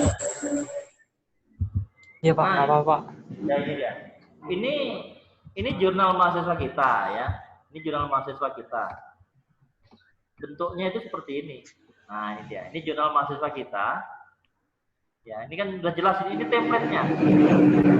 Jadi nanti jangan membuat template yang baru, tetapi template inilah yang nanti akan memandu kalian. Misalnya di sini saya blok ini ya. Ini judul. Maka nanti akan muncul dia di atas ini ya. Di atas ini. Nah, mana? Ini judul udah ada. Jadi kalau kita menulis apapun di sini, ya, kita copy paste dari sini untuk jadikan judul. Ini kan udah langsung dia. Kenapa? Karena ini pun nanti akan membentuk judulnya di sini. Itu berlaku juga untuk semuanya. Ya makanya jangan membuat template yang baru. Ini ada penulisnya. Penulisnya pun juga ada. Maka di atas ini ada penulis di sini. Alamat ini pun ada juga. Alamatnya ada di sini. Ya udah setting di sini. Abstrak pun begitu juga. Bagaimana dia abstraknya? Kalau kita upload di sini, maka nanti abstrak itu. Ini cara-caranya. Ya. Jadi nanti akan menjadi baik kita. Dan mesti kalau kita mengikuti tulisan kita sejelek apapun, kalau kita nanti bagus secara template, mesti dia akan membaca duluan. Saya kalau udah nggak sesuai dengan template, ya malas baca. Tapi ketika saya baca tulisannya jelek, tapi dalam template, itu bisa sampai terakhir saya baca. Walaupun jelek, tetapi dia di dalam template. Pendahuluan pun gitu juga. Pendahuluan nanti, itu di sini ada isi. Jadi nanti kalau kamu menulis, tulis saja di tempat yang lain, kemudian copy pastekan kemari. Nah ini kan ada isi di sini kan. Ini adalah format dari pendahuluan itu tadi, isi di sini. Landasan teori, hasil dan pembahasan ya. Hasil dan pembahasan nanti dia masuk ke isi. Nah ini tabel. Ya, tabel yang tadi saya maksudkan adalah seperti ini tabelnya. yang namanya open tabel itu tidak ada garis vertikal. Ini kan hilang garis vertikalnya. Yang ada hanya garis horizontal. Maka menutup saja ini garis horizontal. Nanti kan di sini. Mampus, maksudnya itu. Ayo, apa maksudnya? Ayo. Jawaban 1991, ayo dijawab. Ayo, apa maksudnya? Iya, 1991. Mak aja sudah. Kalau kita masuk ke draft, akhirnya apa? Open tabel itu hanya garis atas, garis tengah, sama garis bawah saja. Bahan-bahan makanan yang kita beli dalam quantity yang besar, ya dalam jumlah yang besar, kita bisa simpan di Giant Candy. Bentar-bentar Pak Agung, biar kita kondisikan bentar Pak Agung yang buat Sudah ada. agar narasumber fokus menyampaikan materinya. Saja, ya. Oke, jadi untuk melengkapi koleksi Giant Canister yang kita sudah punya, ya, saya yakin di rumah belum ada yang. Iya, belum. Itu Fatayul Fikri itu tadi. Saya mood udah. Oke, udah yuk ya. Ini dia. Jadi kalau kita melihat tadi yang mana di sini, ya, tabel 1. Ya, ini hanya garis di kuat jawabannya 1991. Kuat gini bawah, dengan garis di tengah saja. Gini emotnya. Saya mau ikut ibadah kemarin. Yang beribadah. Beribadah pula dia. Jangan sambil beribadah. Ibadahnya nanti aja. Ya. Itu. Beribadahnya nanti aja. Di sini nggak beribadah. Kalau nanti menulis jurnal sambil beribadah, nanti payah pula nanti kalian. Ya. Beribadahnya nanti aja. Bentar lagi beribadah itu 3:30. Ya. Ini dia. Ini semua ada semua. Lalu kemudian apa? Daftar pustaka. Daftar pustakanya di sini sudah ada. Bagaimana caranya? Ini ada semua di sini. Ini yang namanya APA style. APA style itu yang ada harus disingkat. Ya, kemudian ada di sini menjadi tahunnya saja. Disingkat tahunnya saja. Kalau jurnal dia mesti artikel di jurnal itu mesti ada halamannya. Ini ada misalnya Suharyanto A 2016. Inilah judulnya, baru kemudian jurnalnya ini, baru kemudian ini adalah volume, ini adalah nomor, ini adalah halaman. Akan lebih bagus lagi kalau memakai Mendeley, itu dia. Jadi kalau kita nanti membuat jurnalnya itu, artikel kita itu, ya, artikel kita sesuai dengan template, itu akan menjadi lebih bagus di sini. Nanti jadinya seperti ini, ya. Oke, saya stop dulu. Nanti jadinya seperti ini. Ini ada yang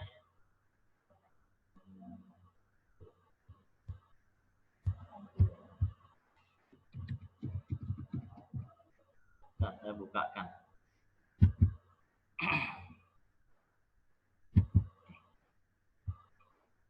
Ini nampak kan Pak? Ya, nggak apa-apa.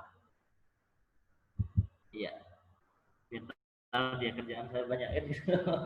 Oke, ini muncul di sini. Muncul Pak. Oke.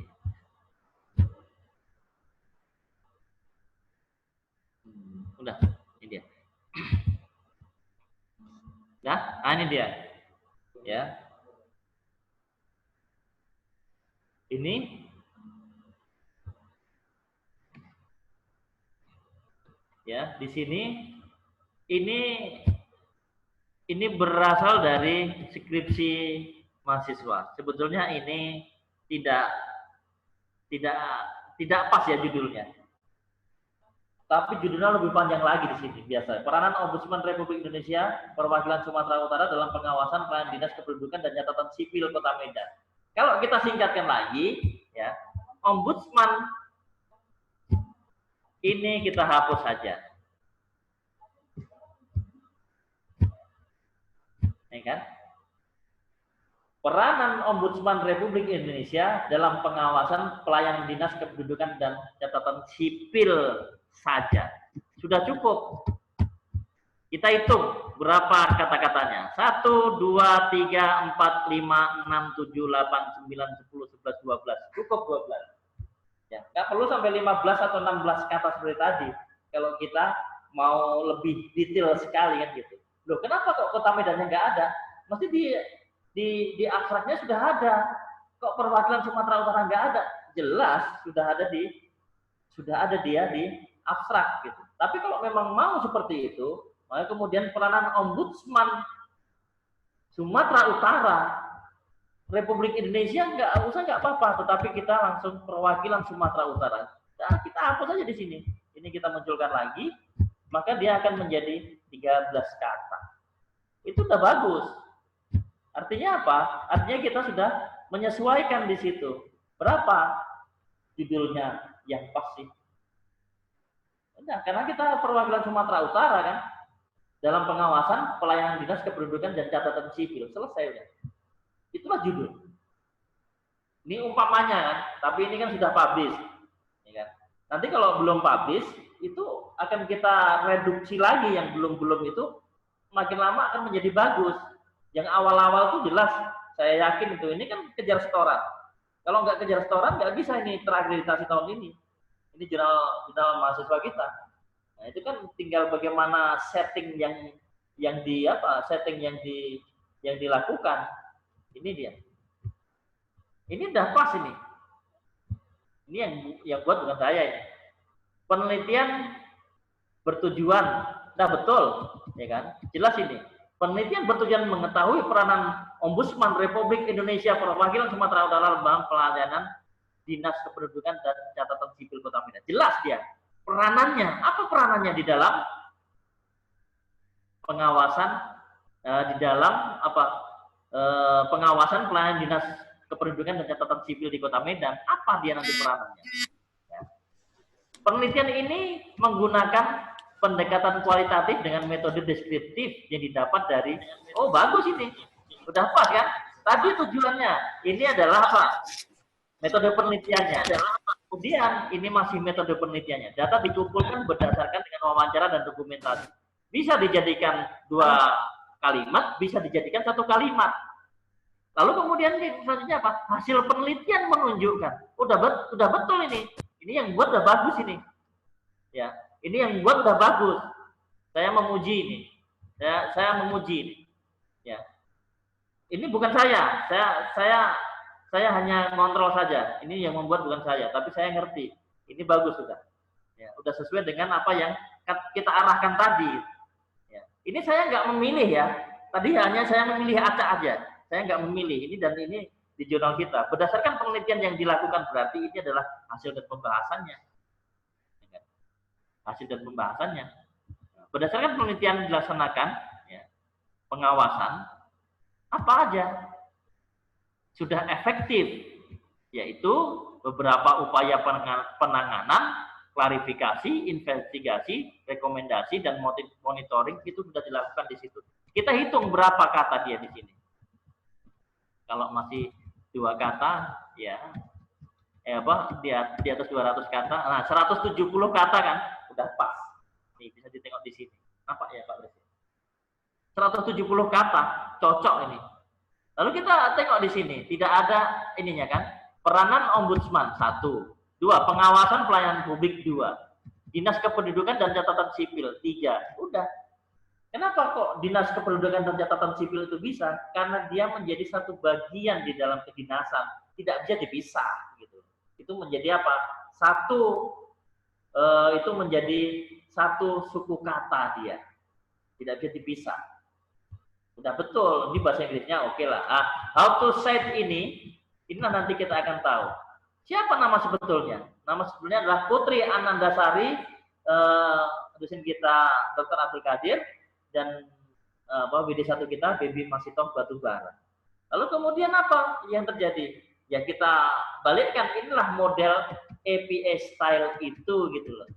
Sari, PA, koma, Qadir, koma, A. Berarti apa? Abdul Qadir sebetulnya, tapi kita balik. dan batu bara BM apa baby masih toh batu bara. Hanya kata nama belakang yang kemudian dijadikan yang pertama. Lalu apa yang terjadi lagi? Ya, ini adalah kenapa harus jurnalnya ini dicetak miring? Karena ini menjadi bukunya dia di sini, Cipiko. Lalu kemudian ini adalah volume 1, nomor 1, tahunnya 2019, halamannya 1 sampai 11. Sudah cocok. Ini luar biasa yang membuat ini, bukan saya ya. Saya terus terang ini bukan saya yang membuat. Saya bukan yang membuat. Tapi itu juga tergantung editornya. Ya, editornya ada ikut di situ dia, senyum-senyum dia nanti. Tapi dia karena memakai masker jadinya dia tersembunyi senyumnya. Ketika saya puji dia dalam hatinya, Allah gitu. Ya, ya. Ini kita ambil dari pendahuluan ya. Ini jelas kita ambil dari pendahuluan. Nah, di sini. Ini adalah ini yang harus diperhatikan. Kenapa kita bisa menaikkan citasi? Ya, ini kalau kamu mau berterima kasih kepada dosenmu selanjutnya, yang dosen-dosen itu ada artikel-artikelnya, kemudian kamu bikin citasi di sini. Kalau ini saya yang membuat citasi. Ya. Kalau ini saya yang membuat citasi. Yang membuat artikelnya, yang editornya, pasti bingung. Kok ada ya citasi di situ? Saya yang membuat kan. Ini bukan sulap ya. Tapi ini caranya. Jadi kamu berterima kasihlah kepada dosenmu dengan cara apa? Buatlah dia citasi di sini. Itu lebih bagus. Cair dan Karyono. Ya kan? 2011. Angkat Kadir Isnaini 2016. Sirait 2011. Kita cek dia di daftar pustakanya. Gampang mengecek daftar pustakanya. Ada nggak di daftar pustakanya? Kalau nggak ada, berarti dia pembohongan publik. Ya. Dan selalu gitu. Kalau ini nggak ada di daftar pustaka, adalah pembohongan publik. Kita cek di sini. Ini daftar pustakanya. Ternyata. Ya. Ada.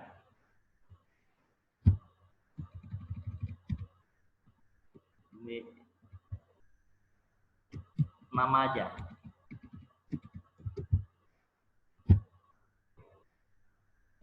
Ini dia. Ada kan di daftar pustaka? Kalau nggak ada daftar pustakanya, berarti adalah dia pembohongan publik. Jadi apa yang perlu diketahui, apa yang disitasi di dalam substansi artikel itu, ya itu harus muncul kemudian di daftar pustaka.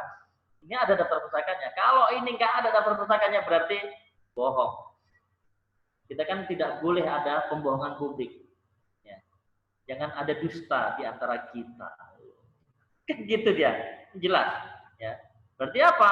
Yang kita citasi juga nanti akan muncul di sini. Ketika muncul di sini, lalu tulisan-tulisan di sini, misalnya Pak Abdul Qadir ini, nanti naiklah citasinya 1.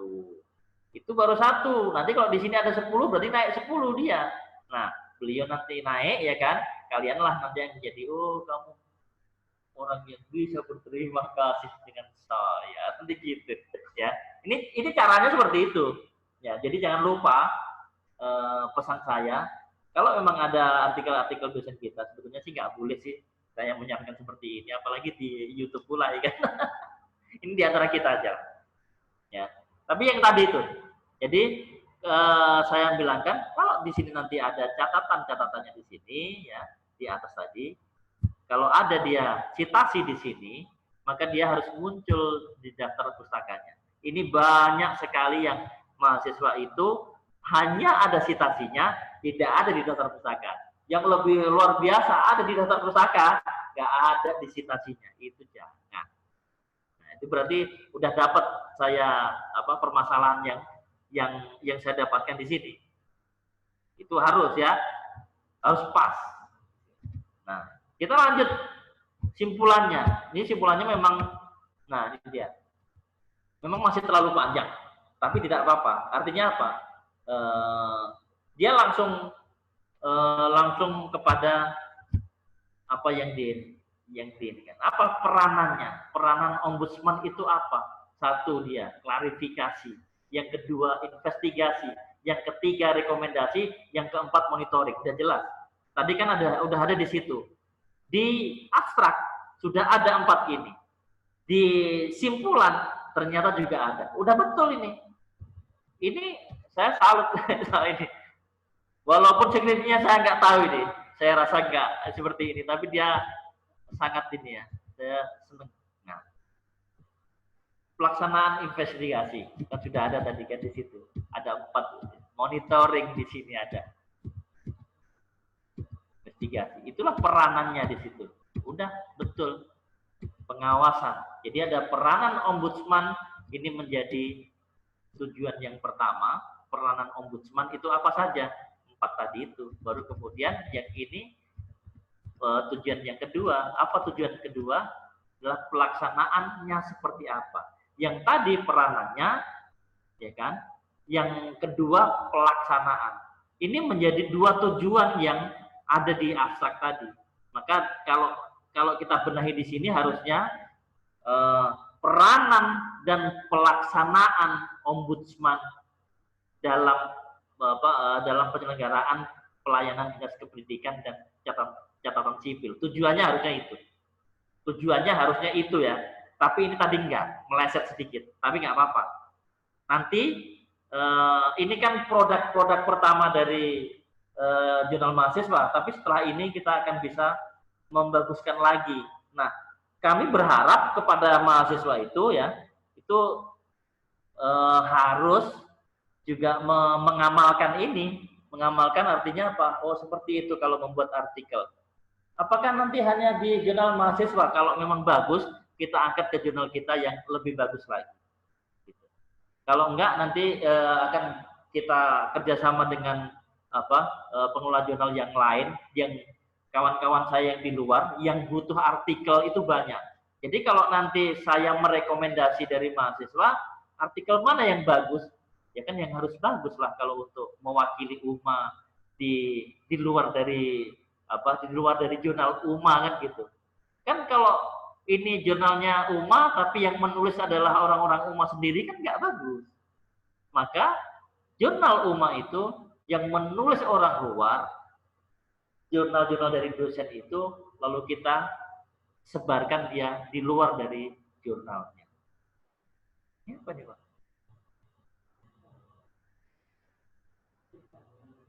Iya, ada yang tulisannya ngaco katanya. Ngaco katanya. Siapa yang tulis itu? Ya, itu dia. Nggak apa-apa. Ya, ada yang udah protes katanya ngaco, tapi nggak apa-apa. Artinya orang yang protes itu yang lebih ngaco. Kalau memang bisa nanti japri saya, nanti biar kita dialogkan aja. Gitu orangnya. Dijadikan orang Medan seperti itu. Tapi nggak apa-apa. Ya. Ada yang bilang ngaco. Ya, oke. Mungkin ada yang ini merasa sakit hati. Kenapa sakit hati? Karena nggak tersitasi. Nggak apa-apa itu. Nanti ada ininya. Ini ada yang chat. Ya.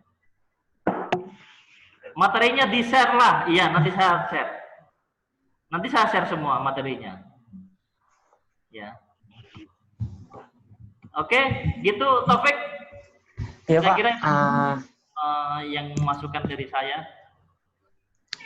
Terima kasih Pak atas pemaparan tambahan dari materi Bapak tadi. Buat teman-teman, apakah ada ingin bertanya lagi? Satu pertanyaan terakhir mungkin ya? Boleh.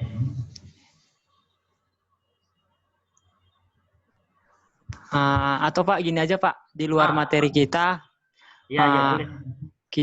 Bapak boleh kasih sedikit wejangan buat mereka-mereka yang lagi nyusun skripsi atau karya ilmiah nih Pak, biar lebih semangat lagi. Wejangan dulu Pak. Semangat lagi. Iya, kalau nanti ada dari dosennya memberi review, ya ikuti saja. Kalau saya itu, karena bagi saya ketika ada review itu akan lebih baik. Kenapa lebih baik?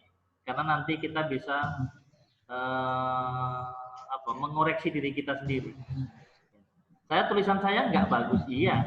Makanya banyak yang kemudian saya terima aja gitu kan, dan saya perbaiki. Jadi ikuti saja panduan-panduannya, itu yang pertama. Ya, yang kedua, masukan-masukan itu ikuti saja. Tidak ada sesuatu yang dari dosen itu yang membelokkan arah, itu nggak ada. Semua akan diarahkan ke satu yang lebih bagus. Gitu. Ya. Terus kalau dosen kemudian baca coretan-coretannya itu lebih enak. Ya, itu lebih enak. Kenapa? Karena ada tanggapan. Jadi ada coretan-coretan itu kamu harus lebih tangguh daripada yang tidak ada coretannya. Jadi berbahagialah kamu, ya kan? Ketika skripsi kamu itu ada banyak coretannya. Jangan sakit hati. Yang muncul viral di Facebook itu kan seperti itu kan. Nah, itu harusnya jangan sakit hati. Saya lebih ngeri lagi dulu dicampakkan pun, gitu. Dicampakkan pun terakhirnya kan. Tapi enggak lah, enggak dicampakkan, cuma ini apa ini? Enggak ngerti saya. Itu udah sangat apa ya? Sangat makjeleb gitu istilahnya. Makjeleb gitu kan langsung. Jadi makanya saya pun nggak mau, ini apa, nggak ini, cuma hanya di tulisan itu banyak saya coret-coret gitu. Kalau saya gitu, ya. Lalu nanti kita, ya, paling tidak di sini nampak Pak? Ya, belum? Ya, nanti ya. Nanti saya tadi mau menunjukkan untuk bagaimana membuat Mendeley sebetulnya. Kita mau membuat Mendeley tapi nggak usah dulu lah. Itu nanti ada yang lebih jago kok dari saya. Saya kan tidak pernah mempelajari itu. Ya. Tapi yang jelas adalah kita kan di bawah naungan Universitas Medan Area. Maka kita akan membawa nama Universitas Medan Area yang baik. Dengan baiknya seperti apa? Kita membuat skripsi yang pas dengan apa? Dengan ketentuan-ketentuan yang ada di Universitas Medan Area. Lalu kemudian kalau kita membuat artikel yang sesuai, ya kita ikuti saja panduannya yang ada di Universitas Medan Area. Insya Allah ya, template-template yang saya buat itu, ya template yang saya buat itu dari hasil referensi dari beberapa banyak template yang kemudian itu menjadi acuan di Universitas Medan Area. Jadi bukan saya yang membuatnya, tetapi saya ATM ambil, kemudian saya minta izin beberapa jurnal untuk menuliskannya, dan kemudian saya izin sama mereka untuk apa? Untuk itu tadi modifikasinya gitu. Jadi kita harus lebih harus lebih terbuka lah dengan koreksi-koreksi orang lain, terutama itu. Ya, itu aja sih. Nggak ada sih yang lain. Yang jelas harus semangat lah gitu, semangat aja. Kalau saya nyalakan. Ya, itu Taufik. Ya Pak, terima kasih Pak atas masukannya, wejangannya yang luar biasa. Mungkin bisa menambah semangat buat kakak-kakak, abang-abang yang lagi nyusun skripsi atau lagi membuat jurnal ya. Iya, artikel ya Pak ya. Iya. Ya, mungkin ada pertanyaan lagi atau satu pertanyaan lagi dari teman-teman, bapak-bapak, ibu-ibu yang bergabung dalam diskusi online ini.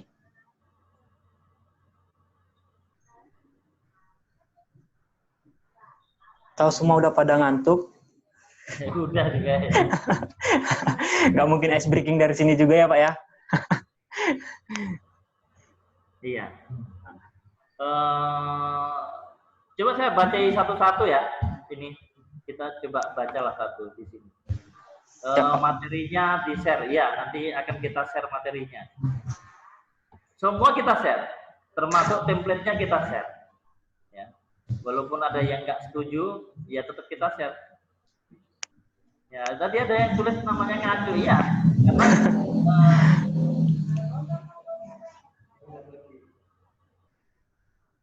Ya, iya, nggak apa-apa. Jadi nanti kita share ya, Pak Sulit nanti kita cek aja. Ya, nggak ada lagi kok. Nggak ada yang bertanya katanya. Ya ada. Baik Pak, mungkin sudah kita kiri aja ya Pak ya. Baik. Alhamdulillah rangkaian sesi diskusi penulisan jurnal mahasiswa saat ini berjalan dengan lancar, dan saya dan teman-teman atau peserta yang hadir online pada saat ini mengucapkan terima kasih kepada narasumber kita Bapak Agung Suharyanto, SSN, MSI, yang menyampaikan atau memaparkan materinya yang luar biasa, yang isinya daging semua, sangat bermanfaat buat kita semua. Dan katanya sebaik-baiknya ilmu adalah yang bermanfaat buat orang lain. Nah, dan juga terima kasih buat peserta yang online pada sore hari ini. Semoga apa yang disampaikan oleh narasumber dapat diterima dengan lapang dada dan tidak ada dengan bawaan emosi seperti yang tadi ya Pak. Nah, baik. Nanti akan di-share juga materinya di grup mungkin. Dan juga ada sertifikat juga. Saya minta jangan keluar dulu dari grup.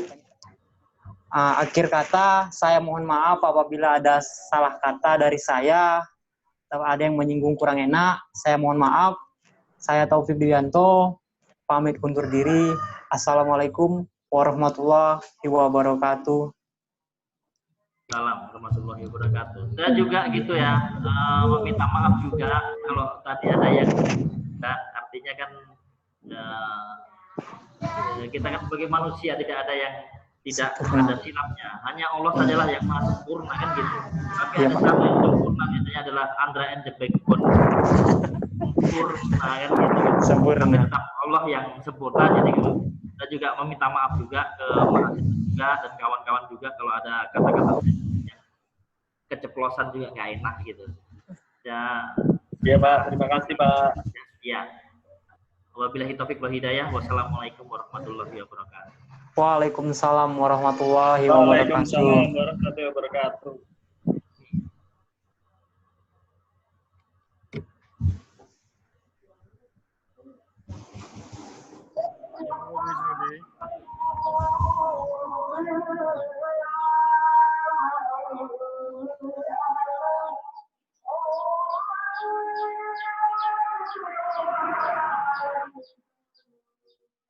Sudah.